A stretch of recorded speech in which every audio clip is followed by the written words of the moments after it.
Well, here we go then, boys and girls. Club 2 of this year's non-lethal legend adventure starts right here. If you're excited for the start of a new club, please make sure you leave a nice big thumbs up on the video. We would love to get 5,000 likes to celebrate the start of a new club. And if you are new to the series and using this as a jumping on point, don't worry. The whole of the previous club is available as a playlist on the channel. You can get caught up there. Or really, if you just watch the first and the last episode of that, that'll probably give you enough to catch you up. It shows you where we started in episode 1. And in the final part with Leamington, we did a nice summary showing you exactly how we'd got on over the best part of 5.5, 6 seasons. But we now find ourselves at Peterborough United. And of course, we can't just jump straight into managing the team. First, we need a house. And if you're questioning whether or not we actually need a house, here's your confirmation that we definitely do. I hate driving, and from Royal Leamington Spa to slightly less Royal Peterborough, it's 72 miles by the most direct route and takes 1 hour and 43 minutes. If you don't want to drive, you can get the train inexplicably all the way down into London, where you then change and come all the way back up again. Apparently, there are no cross-country trains, despite the fact that there is a train from Peterborough to Birmingham, which I know about because I've caught it myself in the past. But yeah, we definitely need to move house, which of course means we need another visit to the Halifax mortgage calculator. Other mortgage calculators are available. Still no sponsorship for this, which is inexplicable. But based on my new salary of £3,500 a week or £182,000 a year, I can now borrow a frankly ridiculous £864,500. We're living in a 1-bedroom flat in Leamington at the moment. I suspect an upgrade is in our future. And my suspicions are confirmed with a quick look at Rightmove. With a quite conservative budget of £800,000, there are some nice looking houses available in and around the Peterborough area. The one that really jumps out to me straight away is this one, because it looks pretty. Look at it. You tell me you wouldn't want to live there? It looks lovely. Let's do the chair check, because as we all know, the true mark of somebody's wealth is how many chairs they have in their house. The more chairs you are, the richer you are. Show off 4-chair kitchen. I mean, that's how you start things. A 4-chair. They've got 2 ovens. What could you possibly need 2 ovens for? How many dinners are you cooking at the same time? 3 lights. Ridiculous. Oh, hang on. Sorry, it's not a 4-chair kitchen because the kitchen is stupidly big. So there's another chair here. That looks like a chair to me. It's a chair for your feet. That genuinely is just a whole section just for 2 ovens with matching tea towels. I don't have 2 of the same tea towel anywhere in my house. We have another room here with wallpaper that matches a piece of art on the wall, which is, I mean, it's a creative choice, that's for sure. This lot have remembered to take the base off their TV before hanging it on the wall. That's how you know they're classy. And of course, we've got more chairs in here and another footstool thing, this time masquerading as a coffee table. They might be rich. They can't afford a coffee table, though. That's one thing we'll fix straight away. A levitating toilet, a bedroom that, I mean, this is a show home. This doesn't look like anyone has ever lived in this house. They love a light bulb around here, don't they? Imagine changing the light bulbs in this house. It's a stupendous amount of light. This kitchen goes on and on. So it's like an L shape. It goes off over there. And then it's all... It's like, there's more out here. From this one shot, we can see, 6? I would dare say there's another 6 there. 12, 16. There's seating there for another 4. There's like 20 seats just in this shot, just in this kitchen. I've got 20 seats in my entire house in real life. This is ridiculous. We're getting so many angles of this. Multiple size chopping boards. I mean, 1, 2, 3, 4, 5, 6, 7, 8, 9, 10. There's 11 light bulbs on that. That's unnecessary. Fancy bed. I mean, this is just, I mean, what's that? That's just an office. Just an office in the middle of the house. Much bigger than the cupboard I work out of now. We'll just stick another office in the bedroom. They're so rich. Is that a TV or a piece of art? It looks like they've got the TV on the wall opposite the bed, so you can't even sit in bed and watch the TV. It's there for no reason. We're buying this house, boys and girls. And now we're moved in, we're going to go and manage Peterborough United Football Club in the Championship.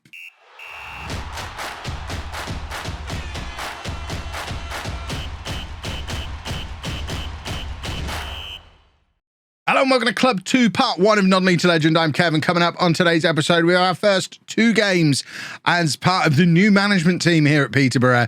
We're away against Crystal Palace and at home against Stoke. We are, of course, taking over mid-season with the club down in 20th place at exactly the halfway point of the season, 23 games played, although some of the teams around us have only played 22. So that 5-point gap to the relegation zone could potentially become a 2-point gap if Millwall win their game in hand, which hopefully isn't that likely because, you know, teams in the relegation zone often don't win that regularly. This is a championship that has Newcastle in, by the way, who are still spending ridiculously.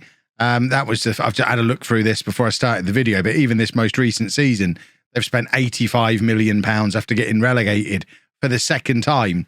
They are very much up and down, in and out of the Premier League. Money hasn't bought them happiness. They clearly should have just spent it on chairs, as previously mentioned. But we have a job to do because the board, as we saw in yesterday's video, are looking for us to avoid relegation. We need to make sure we get that job done. We've got 6 games to play before the January transfer window opens. We need to make sure we're still outside of the transfer window when that happens and use those 6 games to come up with a plan for how to spend a very large transfer budget. It was initially £9.5 million. I've rebalanced that a little bit, so it's realistically probably about 6 with room for wages as well. But if you look back through the transfer history of this club, rather than crazy Newcastle, 700,000 spent this season, 775 last season, 2.2 million there, 900,000 there. That's 900,000 despite selling £12.5 million worth of player, 1.2 million there. It's an odd one because it seems the club have given each manager a little bit of time. Each manager's had 2 or 3 years to try and get the job done. They've continued to hover just outside the relegation zone in the Championship, haven't gone down, but equally they've not spent this crazy amount of money that's been going around the club. These net transfer profits every year, 3.4 against 775, 6.25 against 2.2. It seems like there's been, along with my appointment, a real change in the plan because they're throwing money at me. And you know me, I love having money thrown at me. So I'm going to spend it in January. We're going to spend every penny of it. And I need to decide where I'm going to spend it. My first instinct is we probably need a striker. Looking through the club, I think our defence is solid. Our midfield is solid. The goalkeeper looks good. But as soon as you step a little bit further forward, this entire 4 are all a little questionable. This guy's on loan from Chelsea, so we need a permanent replacement for him. We don't really want to be relying on loan players. This guy is our top scorer, so I think he's probably doing all right. We maybe don't need to replace him. Burrows came through our youth team. I don't know if he's necessarily someone we want to rely on long term, though. He's never really been utterly spectacular. And the real problem is a striker. There is no striker who's scored more than one or 2 goals, I think, all season. And we're going with this guy today, Felix Tesson, who's been at the club for 3 years, has only scored 1 goal this season, but hasn't actually started a game yet. So we're going to give him his first start of the year today. And we're probably going to try all of the strikers in these 6 games that we've got. We've got a few. We're going to have a look at all of them and decide if any of them are worth keeping or if we're just going to go out and buy 2 or 3, bin everyone off that we've got and make that our January transfer business, just doing strikers. So let's introduce you to the team for the Crystal Palace game then. We've got Balcom in goal, who's 27 years old. He is formerly of Brentford, been at Peterborough for the last year and a half. He's our regular starting goalkeeper. At left back, we have Maximilian Ullmann, who has a brilliant name. He's 30 years old. He is one of our team leaders, valued at close to £10 million at 30 years old.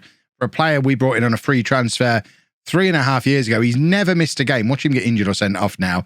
But 46, 23, he has been ever present since arriving at the club. So, of course, my first instinct, because he's 30, is if someone wants to give me 10 million for this guy in January, I am taking it because I think we can probably bring in someone a little bit better. There might even be someone a little bit better already at the club.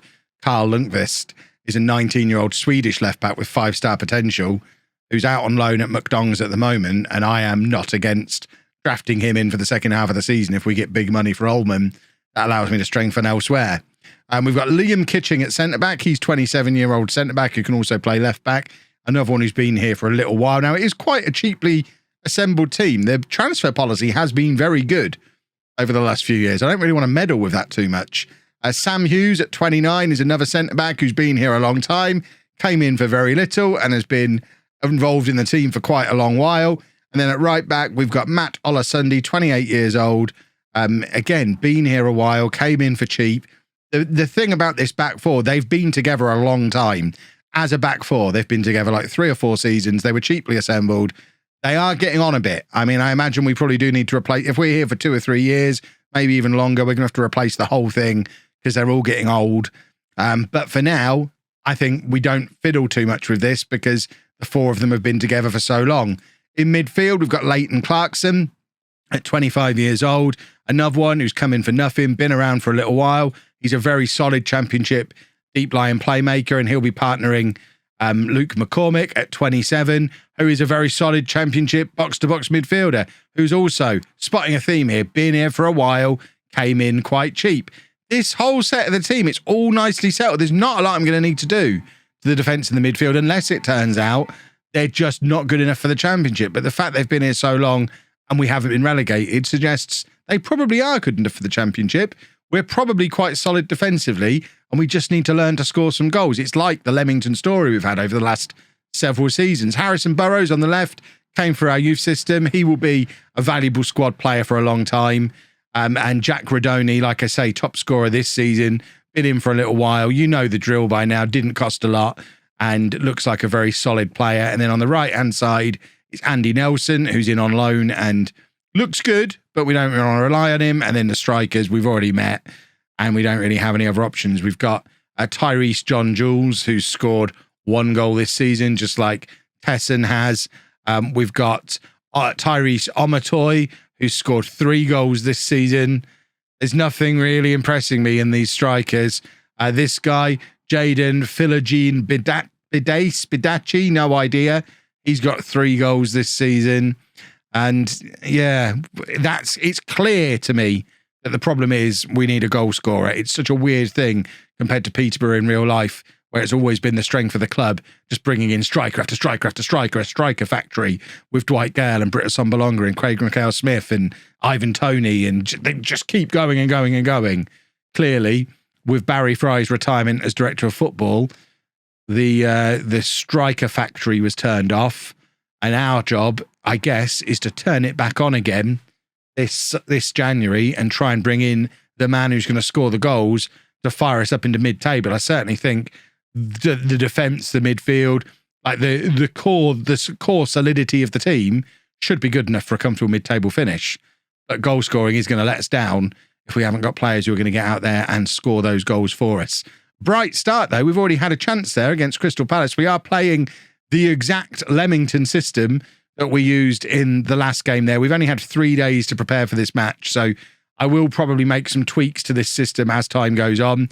Down in non-league, the focus was very much on keeping things as simple as possible. I don't think that's as important as we get to play with better quality players.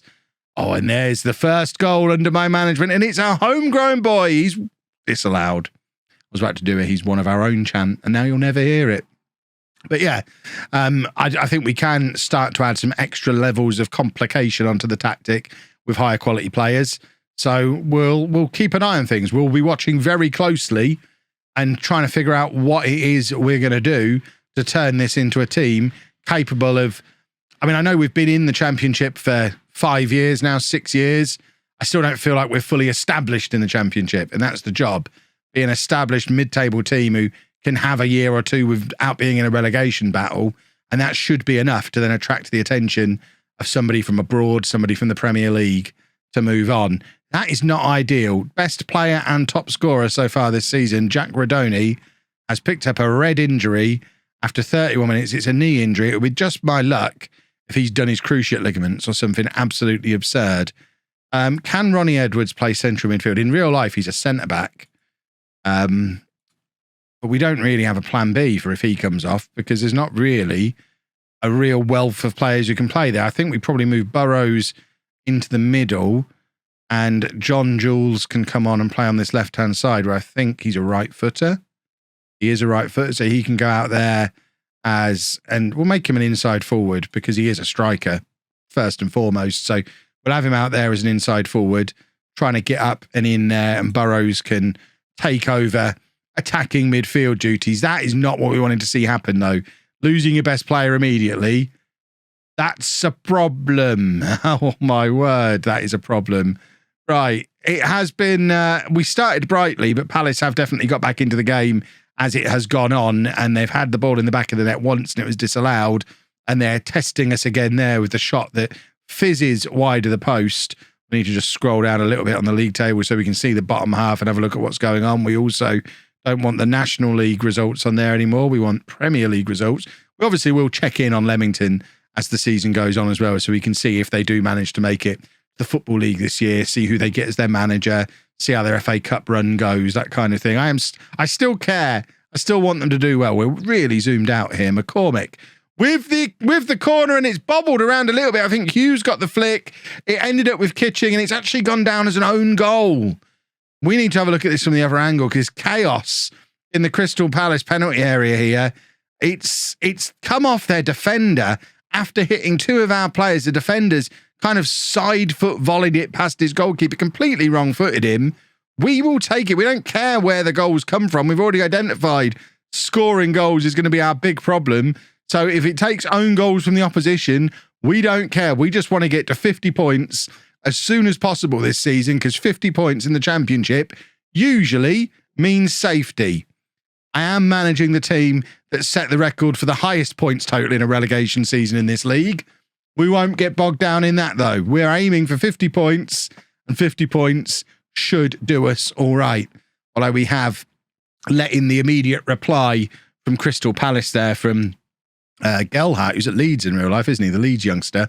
Looks like he's not quite worked out the way Leeds fans might have hoped. I think that was his first goal of the season as well. So it looks like he's struggled for goals this season just as much as our strikers have as we reach the halfway point of the season. And I mean, Palace are just, they're sort of languishing down in mid-table. They'll be pretty disappointed with how this season has gone as well. And we've hit the bottom of the post. Hughes looks like a problem from these set pieces, which I mean, like I say, we'll take it any way it comes. If it takes us dominating from set pieces with the big boys from the back, we will take it. Right, Philogene Bidace.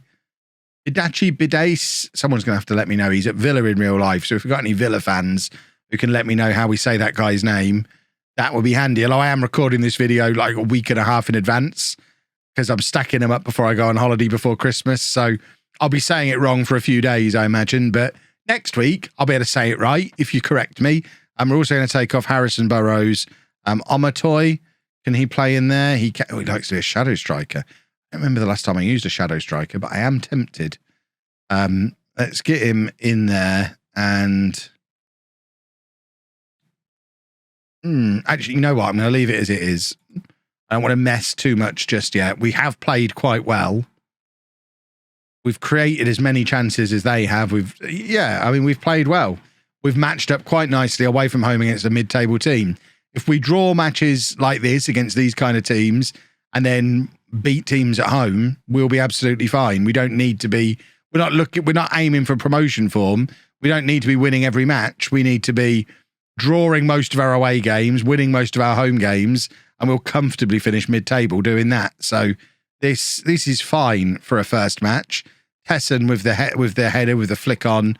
I mean, that says it all about what we know is the strength in this squad. This back four, it's like Arsene Wenger walking into Arsenal all those years ago and inheriting that back four that's been together forever.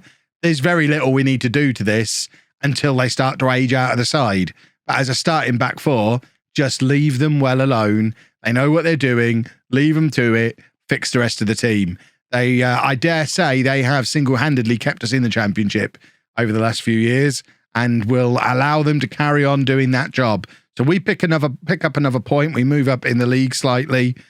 Birmingham are now 5 points behind us, just like Millwall are. Both of them have a game in hand. So it looks like everyone's drawn. We've not really made any progress. We didn't get pulled further back towards the relegation zone. That's 6 or 7 weeks. We're now going to have to do our January transfer business without really knowing what Jack Radoni is all about, other than the fact that he's valued at 12 million and he's scored 5 goals this year, averaging just under a 7. I look at that career. He's been here 3.5 years. I don't know. I can't really judge him on that one game. That's gonna lead me to probably sign a player to play in his position, and he'll just have to fight for his place with him. That's what it's going to have to be, because I can't decide if he's good enough or not based on what I've just seen.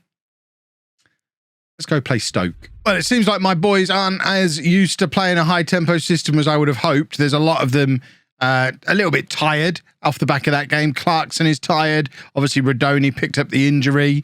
Nelson is tired as well.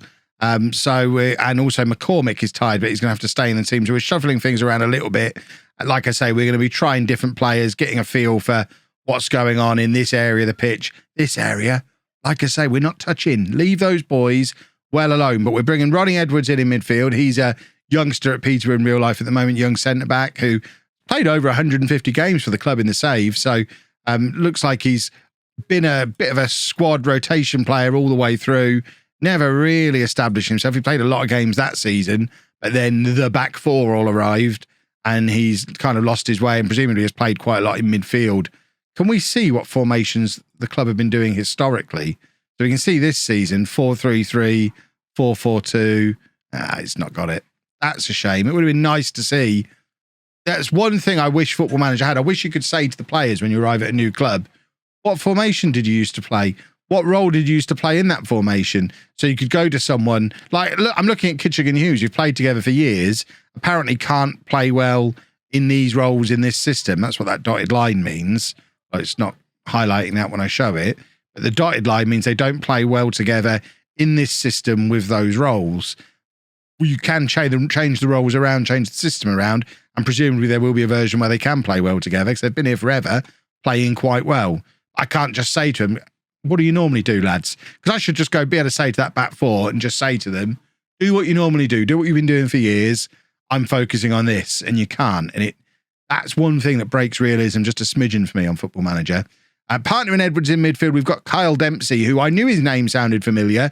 He was actually on loan at Peterborough for a half a season or so, a little while back from Fleetwood, has since done a little bit of a tour back at Fleetwood, Gillingham, Ipswich, came in on a free transfer a couple of years ago, played a lot the first year at the club, played a lot less last year and has barely played at all this year. And at 31 and on the transfer list, don't expect him to be around for very long.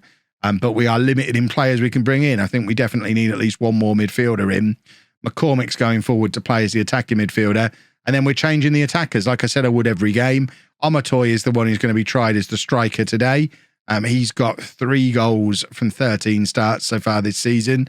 And Philogene Bidachi is going to be in on that right-hand side, who also has 3 goals for this season. So a little bit more of a consistent goal threat potentially in the side. I don't really know. And like I say, I want to be able to say to him, there's 3 goals. What position were you playing when you did them? Talk me through it. Just notice Joe Bursick still at Stoke, still there. Well, is now their captain. Would have expected him to move on to bigger and better things by now rather than being stuck at Stoke. But I guess he's their star man, their captain. So I'll allow it. But he was on loan at Peterborough last season. And I would say destined for very big things in real life. I think he's playing regularly for Stoke already at quite a young age. Cross comes in. Omotoy is there. He must be offside. I think the linesman does have his flag up. I mean, it's a useful finish. It's a nice little move, but he was an absolute mile offside when that ball was played. And I mean, he wasn't, was he? He looked like he was. He must be being played on by the left back because he was well beyond his man. But the left back must have just been playing him on, and he's a little unfortunate to have that disallowed, I think. But we'll score another one. Scoring goals isn't that hard.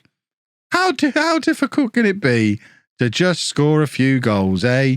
What's going on in these other matches? Birmingham, Charlton, all seem to still be 5 points behind us. That's all we really care about.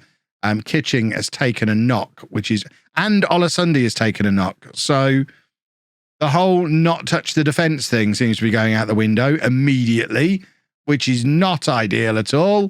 We're going to have to make some changes at half-time and fiddle with the defence, which we really didn't want to have to do while we were figuring out what was going on with the rest of the team. Dempsey plays it forward to Omotoy, and we've got Philogene Bidachi on this side. Oh, he just needed to be a little bit smarter there and win himself a penalty. The defender just came straight across the front of him. All he had to do was fall over, and he wins a penalty, but he's been a little bit too honest.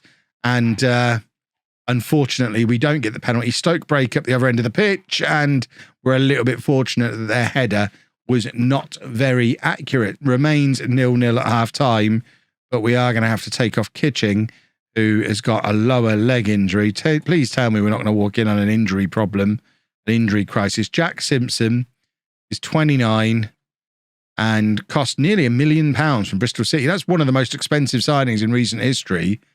And he's barely played. He started 17 games last year, 3 this year. Has he been injured? That would have been at Bristol City. So not really. Just a weird signing. We'll bring him on, though. Get him in there. And the other option would have been Romany Critchlow, who came in this year, spent money on him, and he's never played at all, which is also weird. It looks like there has been a little bit of forward planning to try and get some players in to replace the back four eventually. But I don't know, they're not much younger than the players we already had, and they don't look to be as good. So I said transfer policy looked like it's been working pretty well in recent years. Maybe not in the most recent year under Dean Smith. It looks a little bit iffy. And now Harrison Burrows is injured. And this is getting to be problematic now. So Ben Christine is a left back who can also play on the left wing. He came in from Aston Villa. There seems to be quite a few players coming through from Aston Villa. Or we can stick John Jules out there again. But I'm thinking we're probably going to use him in a minute to come on somewhere else in the attack. So we'll bring this guy on for now and leave things as they are. Stoke are 4th in the league. I said before how we want to draw most of our away games, win most of our home games. We're playing against Stoke, who are 4th in the league. This is one of those home games we don't really need to worry about winning. If we can avoid defeat, that's a bonus point as far as I'm concerned. You look, as a relegation threatened team, you look at a game like this and expect to lose. So anything you can get out of here is a bonus and will help us towards that 50-point goal. So we don't mind so much how this game is shaping up at the moment. We're keeping things tight. We're defending well. We're not really creating anything at all going forward. But to be fair, we have actually had more shots on target and a better XG than Stoke. So we'll take all of that. All right, McCormick, who was tired going in, is going to have to come off. This is the change I was planning on making. John Jules can play in there as an attacking midfielder, so that's exactly what he will do for the last 20 minutes of this match. We'll just confirm that. You can see these players are getting tired. We are going to have to get them working on their fitness in training to allow them to play this high-tempo system. It certainly seems they're not used to playing the way I want them to play. We need them running laps until they vomit. And we've got a goal. I was almost said his name, but couldn't remember what it was. But Philogene Bedachi, with 20 minutes to go, has just scored a header past big Joe Bursick in goal for Stoke. And it's lovely football. Ullman on the left-hand side slots it into Chrissine, who's just come on, and he floats the ball over. We've got a completely unmarked player in there, and he scores to put us ahead. And that is massive. If we can hold on to this lead, this will be a huge result for us. I just don't know if we're going to be able to hold out fitness-wise. That is a worrisome ball over the top. The keeper doesn't know if he's coming or going. Oh, my word. From the kickoff. What a terrible way to concede the equaliser.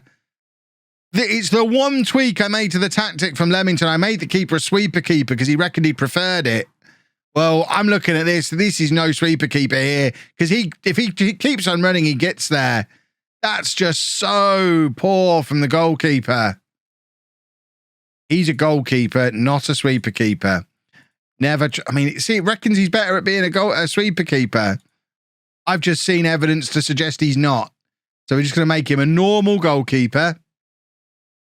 That's such a shame. We worked so hard to take that lead. We'd played so well. And then to gift them the equaliser immediately, it's just sloppy. And then they go ahead from a free kick. They absolutely don't deserve to be beating us here. But we've only got ourselves to blame. I'm starting to see why this team is in relegation trouble, because it was just a lapse of concentration. And then a second one, we didn't see what the free kick was given for. But to give away a free kick in that kind of area is sloppy. Dempsey with the corner as we look for some kind of redemption. But the header goes over, and I suspect that's going to be one of our final chances of the game. And you look at those match stats, and I am filled with frustration at what I've just witnessed. Players are getting thrown under the bus in this post-match interview, and I am just going to walk into the changing room, flexing my checkbook, warning them what is going to be happening if we have any more nonsense like we've seen in the last 15 minutes of this match. We played so well and then have thrown it away. And I guess they might argue tiredness has had something to do with it. The whole defence are tired. The keeper's not tired, though. And I have to have a long, hard look at him. He needs to play very, very well for the next 4 games for me to not be panic buying a goalkeeper after one mistake. Because it's one mistake that I firmly believe has thrown a point away there, if not 3, and dragged us right back into the relegation mix, because we're now only 2 points clear of the relegation zone after I think it was Millwall have picked up a win while we're self-combusting at home. And I can just hear the groans of the fans. Oh, it's supposed to be a new manager in. Same old, same old. I've had a week. Give me time. I will sort that nonsense out. We're going to have to do it without Kitching, who's out for 2 months. That's arguably the 2 key players, both out until after the transfer window. Burrows is going to miss a week as well. The only thing that can cheer me up is Leamington getting through to the 3rd round of the FA Cup. Did they? Schedule. Course. Oh, they haven't. They haven't played yet. Presumably they play a little bit later today. We'll find out in the next episode. Much to do here, I think. If you've enjoyed that, please make sure you leave a nice big thumbs up on there for me. Subscribe to the channel for daily Football Manager videos. Thank you very much for watching.